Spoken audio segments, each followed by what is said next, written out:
Imagine booking a ticket not to Paris or Tokyo, but to orbit. Space tourism is no longer a fantasy.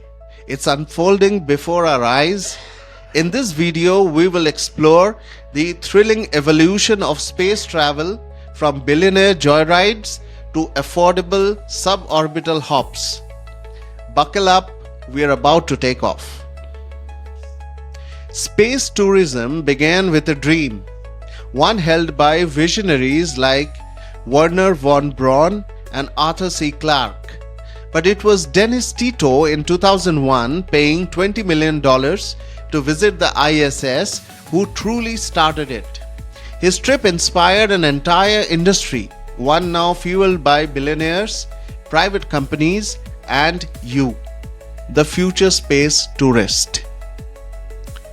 Three giants dominate this space race. Virgin Galactic, offering suborbital joyrides. Blue Origin, with its vertical rocket-based New Shepard, and SpaceX, aiming to send tourists around the moon and beyond via Starship. We'll compare pricing, tech mission profiles, and ambitions. According to reputed news agency CNBC, these companies aren't just indulging in billionaire hobbies. They're betting on space tourism as a cornerstone of the commercial space economy. These aren't joyrides, they are infrastructure. Space tourism is not one size fits all. There's a lot of options. Suborbital, a few minutes in zero gravity, Virgin Galactic and Blue Origin. Orbital days in space orbiting Earth, SpaceX, Axiom Space. Lunar flybys, like SpaceX's upcoming Dear Moon mission. Space hotels, yes, they are coming. Orbital assembly and others are already building prototypes. What's it like to be a space tourist? You will train like an astronaut, wear a pressure suit, and blast off at max speeds. Then, in mere minutes, you will float in zero gravity, gaze at Earth's curvature, and feel the awe only astronauts know. And all of this may cost as little as a luxury cruise by 2030.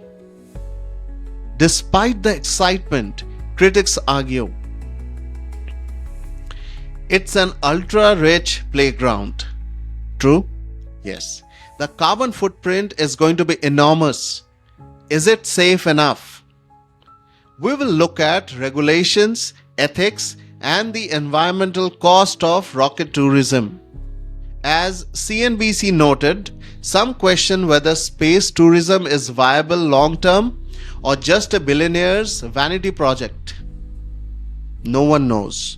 Yet, they also highlight the transformative potential of this movement, saying it could jumpstart an entirely new economy in low Earth orbit. By 2040, analysts expect more than 1 million people to have experienced space. That's a great number. Companies are developing reusable spacecrafts, space hotels, and even point-to-point Earth travel via space. You could fly from New York to Tokyo in 45 minutes through space. We are at the dawn of a new era in human movement.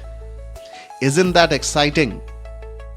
The dream of becoming an astronaut is no longer limited to government employees. If you have the curiosity and maybe the funds, you might be next. Subscribe now, because in our next video, we dive into SpaceX, Starship versus Blue Origin, New Glenn, and let's see who wins the future. You don't want to miss it. Thank you and have a nice day.